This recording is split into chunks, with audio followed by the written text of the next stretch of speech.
Spread out over large stretches of the Atlantic Ocean are roughly 5,000-mile-long belts of seaweed called sargassum. In the Florida Keys, we set off with Dr. Brian Lapointe of Florida Atlantic University to learn more about the plant life he's been studying for 40 years, which is now having a moment.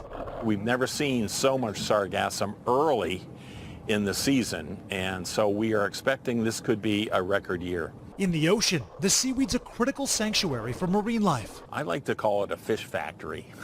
It provides habitat and nutrition for fish. But out of the water, it can decay and rot, creating an unpleasant smell for beachgoers. Satellite imagery showing its presence across the hemisphere. The question now, why is it growing so quickly?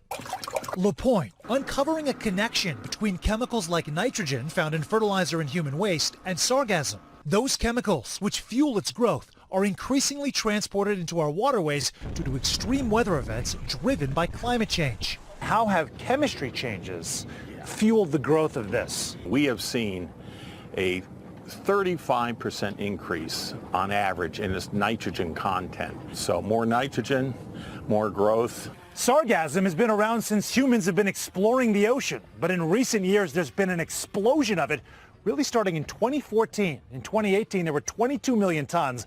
Last year a record 24 million tons. And this year, projections show it could be another record. Depending on wind direction, the seaweed can be either a non-factor on beaches or stacked by the feet. Many local governments, like Miami-Dade, have been proactive in cleaning up the clumps and blending it with the sand, with a price tag of $4 million a year. It is a lot of money, but look, our environment is our economy here.